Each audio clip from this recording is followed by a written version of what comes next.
Okay, I am going to go over 10 crappy tools everybody has and better alternatives. Now, yes, this is my opinion, and you might do different type of work than I do. Let me know down in the comments if you really like some of these crappy tools for some reason. And down in the description, I will put links to order whatever you're looking for here. Not the crappy versions, the good ones. I'll start from left and go to right. Here is a nut driver. I'm not talking about Duralast. I'm talking about nut drivers. This is a non-ratcheting nut driver. I think that's crap. I think you can get away with one of these. This is a rotating head ratchet, and you can turn it into a nut driver if you turn it straight, and it ratchets. So that is quite an advantage, especially, all right, I'll show you. Slap an extension on there. So now you can see how it is turned into a nut driver, and it ratchets.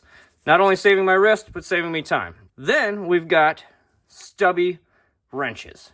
I have had these for 5 years, zip tied together like this. I don't run into situations where I need to get to a wrench, but also don't need leverage.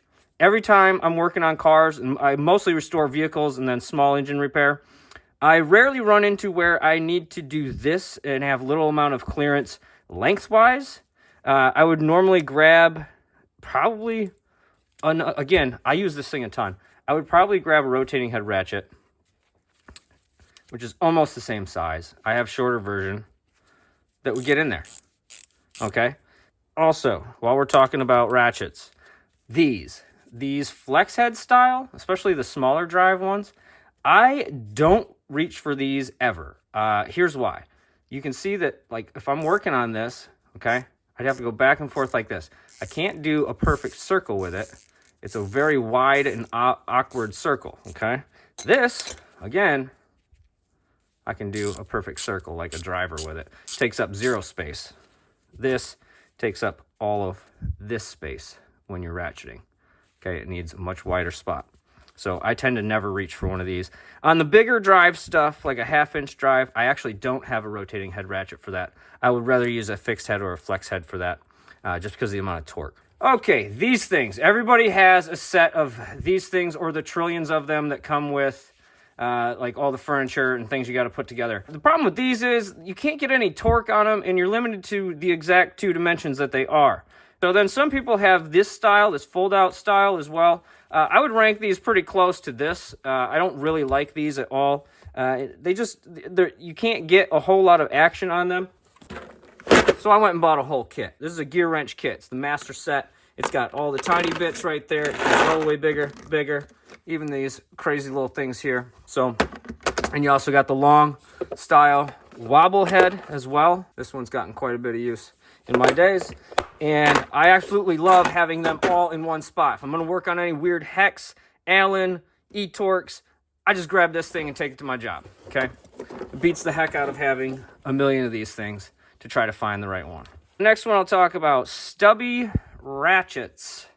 I tend to not know where in the world I would run into a spot that was only allowing me this much space to get to it, and then still have the ability to get my hand in there. You're telling me that there's this much space to get to it, and I can't get... How am I going to get my hand on that to turn it? Plus, there's like no torque involved. There's almost no way I'd be able to get enough torque on that. So again, this thing would come in handy. If I can get clearance above the nut, I'm going to grab this, turn it into a driver, and just do it like that. Or I could put an extension on it to hopefully gain some clearance, find some clearance. I just don't quite know what it would fit on where I could still turn it and not fit something else that gives me a bit more leverage. These slip joints. Everybody has these slip joints. I absolutely despise these things. What they actually do is they pretty much slip on and off the nut and bolt every time. You're more than likely going to round just about any fastener you use with this. If it's the last time you want to use that fastener and you just don't feel like grabbing a different tool, sure, these are okay for that. To hold things, okay, I get it. That's fine. To actually remove and install things, no, these are terrible.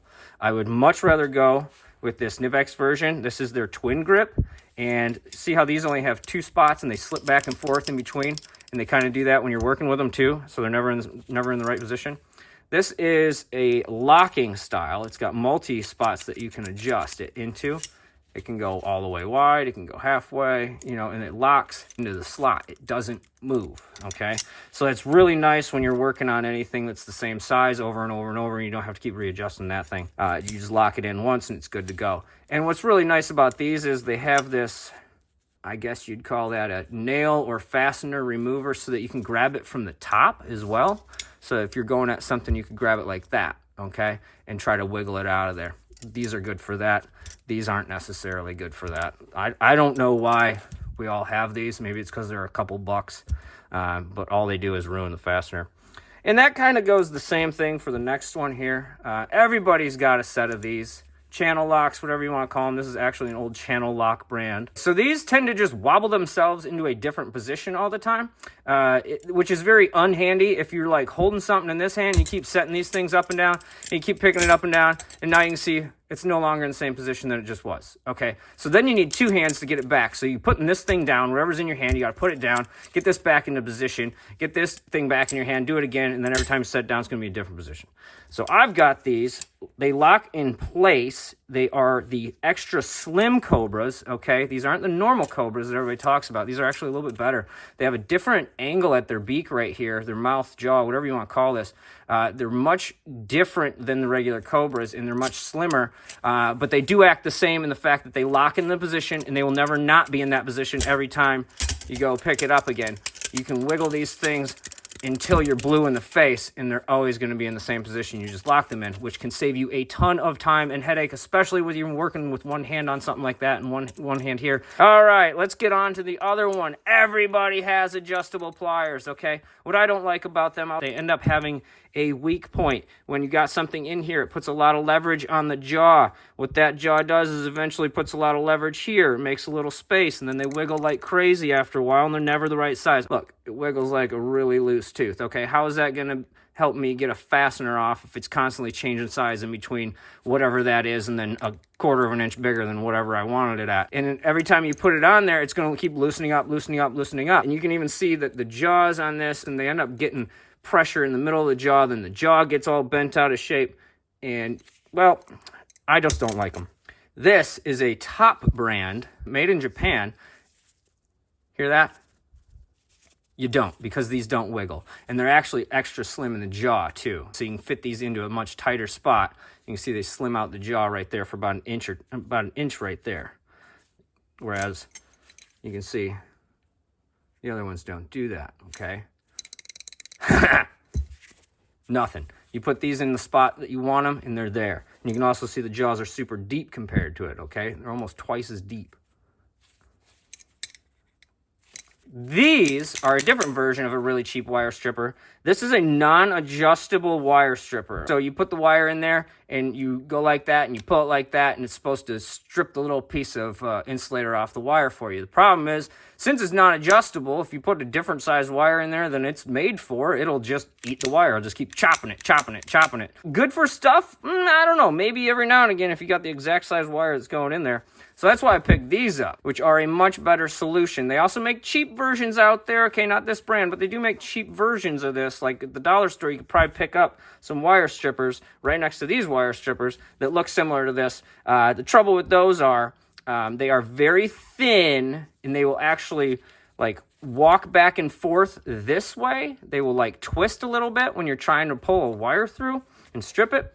And that'll usually just cut the wire. That super thin piece is just digging into your palm. If you're doing that, you find yourself doing a whole lot of wiring work, check these out. They lock together. They are sprung, which is real nice. And they are super thick. They are a beefcake. They feel great. Like, I could use these all day long doing a wire harness and not feel it in my palm. If anybody knows those super cheap ones, you do feel them in their junk. Highly recommend these when it comes to electrical work. We were talking about the small ratcheting and clearance and stuff. This is a gear wrench mechanic slim head ratchet that I pull out all the time. So from when I was talking about not being able to get into certain spots with certain things, like that one would probably not get used. I'd use this one instead because of the super long leverage, or this one wouldn't get used because I'd use this one and then just turn it into like that and then get it in there like that and use a socket. There's all the tools that I think everyone might have in their toolbox with better alternatives. And again, I'll put the links down in the description if you're looking to order any of the good ones that I went through right here. If you've got